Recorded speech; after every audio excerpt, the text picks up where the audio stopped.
दोस्तों, आज मैं सुनाने जा रहा हूं आपको ब्रह्मांड की कुछ ऐसी गाथाएं जो इतिहास में कहीं छुप सी गई हैं, लेकिन जिस भूमि में हैं हम,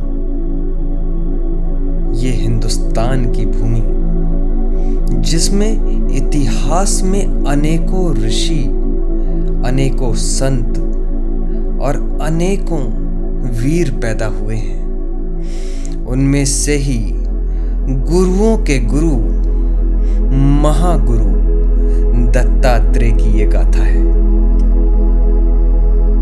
प्राचीन भारत में एक महान योद्धा जिनका नाम था परशुराम। ये गाथा है परशुराम से संसार को छत्री विहीन करने की। परशुराम एक बहुत ही क्रोधी योगी थे, जिन्होंने अपने पराक्रम से न जाने कितनी बार संसार को छत्री विहीन कर दिया था।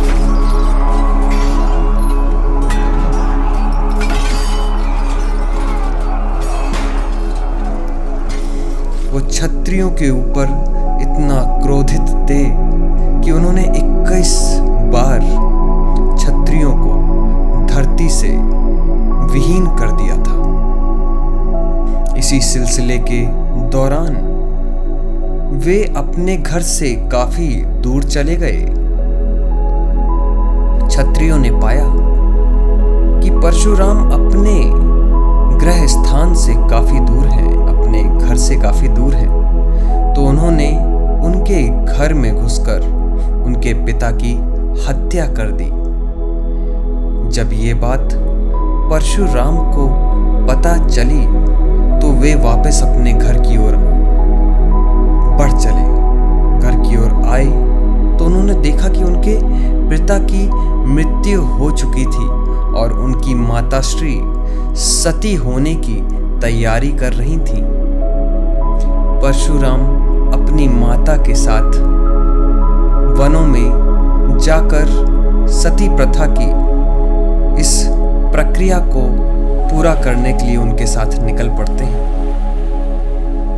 पिता की अंत्येष्टि और माता को सती होते हुए कोई भी व्यक्ति देखना नहीं चाहता, लेकिन ऐसी स्थिति परशुराम के जीवन में आ चुकी थी कि उन्हें दोनों ही दुख एक साथ देखने पड़ रहे थे।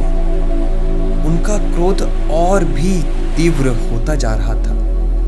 माता ने अपने पुत्र के अंदर चल रहे इस द्वंद्व को बहुत ही गहराई से समझ लिया था। तभी उस रास्ते में एक महान ऋषि, गुरुओं के गुरु महागुरु दत्तात्रेय उसी रास्ते से विचरण कर रहे थे। माता ने रुककर दत्तात्रेय महान गुरु महर्षि दत्तात्रेय को प्रणाम किया और परशुराम से कहा, आने वाले समय में जब तुम अपने जीवन को पूरा ना पा पाओ या किसी भी कठिनाई में आ जाओ तो महागुरु की शरण में आ जाना, वो तुम्हें सही रास्ता दिखाएंगे। ऐसा आश्वासन देते हुए वे आगे बढ़ चले और परशुराम जी ने भी उनकी बातें सुनी और उनकी जो प्रतिज्ञा थी उसको पूरा करने के लिए आगे बढ़ चले। कुछ समय बीता। परशुराम क्रोधवश पूरी सृष्टि में हाहाकार मचा रहे थे।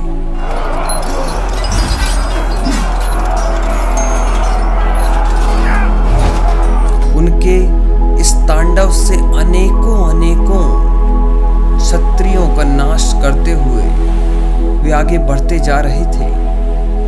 उनकी क्रोध की अग्नि शांत ही नहीं हो रही थी और वे बहुत ही अशांत महसूस कर रहे थे। उनकी इस प्रचंड क्रोध से सभी क्षत्रियों ने अपने अपने स्थान को छोड़कर कई सुरक्षित स्थान ढूंढकर छुप गए।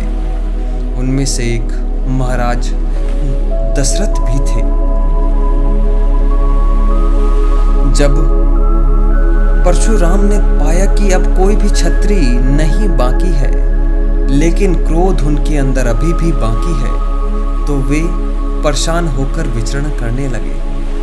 फिर उन्हें अपनी माता की बातें याद आईं।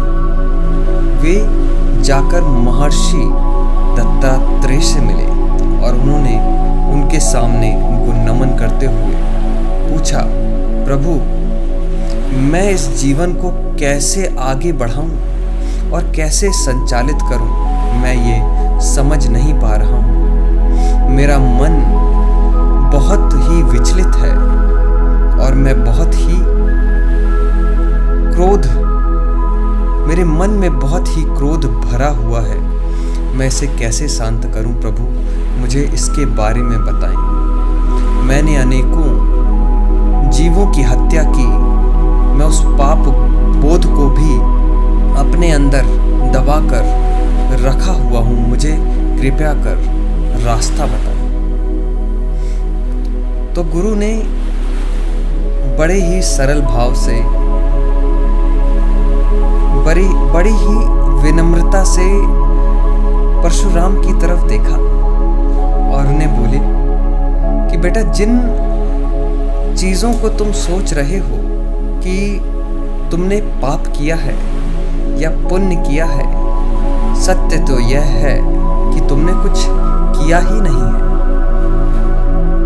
तुम जिस दृष्टि से इस सृष्टि को देख रहे हो, वो सृष्टि तो वैसी है ही नहीं। तुम एक सपने को जी रहे हो। इस बात को सुनकर परशुराम बहुत हैरान हो गए कि ये प्रभु क्या कह रहे हैं, इसे मैं समझ नहीं पा रहा हूं। तो महर्षि से उन्होंने पूछा कि प्रभु, आप जो कहना चाह रहे हैं, मैं उस बात को समझ नहीं पा रहा हूं। गौर से सुनिएगा। ये वही प्रचंड विद्वान योद्धा के साथ महागुरु है परशुराम जी, जिन्होंने भीष्म पितामह और कर्ण जैसे योद्धाओं को ज्ञान दिया और ना जाने अनेकों गुरुओं को इन्होंने ज्ञान दिया। आज वो महागुरु एक उनसे भी बड़े महागुरु से जीवन की सीख ले रहे हैं। जैसे कि हम इसमें बहुत ही गहराई से ये समझ सकते हैं कि मनोविकृतियां आज के समाज में बस नहीं है, प्राचीन कालों में भी हुआ करती थी, और वो भी छोटे मोटे व्यक्तियों के साथ नहीं। जो प्रचंड ज्ञानी हुआ करते थे, वो भी मनोविकृतियां से गुजर रहे थे। तो गुरु ने उन्हें समझाया कि जो तुम देख रहे हो वो असत्य है, जो तुम समझ रहे हो वो ज्ञान थोथा है। सत्य तो यह है कि इस सृष्टि में जो कुछ भी है, जो कुछ भी था और जो कुछ भी रहेगा, वे सिर्फ चेतना है। अपने शरीर के अंदर की चेतना को देखो। जिस भी दृष्टि से तुम इस सृष्टि को देख रहे हो, चाहे वो महल हो, चाहे वो स्त्री हो जिसका तुम भोग करना चाहते हो, चाहे वो अनेकों रथ हों, चाहे वो अनेकों शक्तियां क्यों ना हों, वे सब ही है ही नहीं, वे सब माया है। वे सब इस सृष्टि में है ही नहीं। इस सृष्टि में है तो सिर्फ और सिर्फ आपका चित्त, और चित्त को समझने के लिए 8 नियमों का पालन करना होता है। यम, नियम, आसन, प्रत्याहार, प्राणायाम, ध्यान, धारणा, समाधि। जब तुम इसका पालन करोगे, तब तुम पूरी गहराई से अपने आप को पहचान पाओगे। इन बातों को सुनकर परशुराम ने इन सारी चीज़ों और इन सारे नियमों के ऊपर काम करना चालू किया, लेकिन फिर भी उन्हें वो शांति नहीं मिल पा रही थी। अब गुरु की कृपा ऐसी होती है कि किसी भी व्यक्ति को कठिन से कठिन परिस्थिति को बड़ी ही आसानी से हल करने में वो सहायक हो जाती है। जब परशुराम दत्तात्रेय से पूछे कि प्रभु, मैं नहीं समझ पा रहा हूँ कि कैसे मैं इस शरीर से मुक्त हो पाऊं और इन विचारों को त्यागूं, तो उन्होंने समझाया कि सबसे पहले तुम्हें ये समझना होगा, जिस शरीर का तुम घमंड कर रहे हो वो शरीर भी है ही नहीं। इस शरीर को त्याग दो और अपने अंदर की चेतना पर ध्यान केंद्रित करो। ये चेतना ही सत्य है। इन बातों की गहराई को समझना बहुत कठिन हो सकता है, लेकिन गुरु ने इतनी सरलता से समझाया कि सिर्फ और सिर्फ अपने शरीर में बहने वाली ऊर्जा पर ध्यान केंद्रित करो, उसे गहराई से देखो, सिर्फ ऑब्जर्व करो, पूरी गहराई से उसे देखना चालू करो। जब हम किसी भी चीज को पूरी गहराई से देखते हैं तो हम उसके बारे में सारी जानकारी प्राप्त कर लेते हैं। इसी प्रक्रिया को जब परशुराम ने करना चालू किया तो वे चेतना के अलग आयाम तक पहुंच गए, जिसे आज की सोसाइटी में आज के योगी एनलाइटमेंट कहते हैं। अनंत की खोज एनलाइटमेंट हो जाना।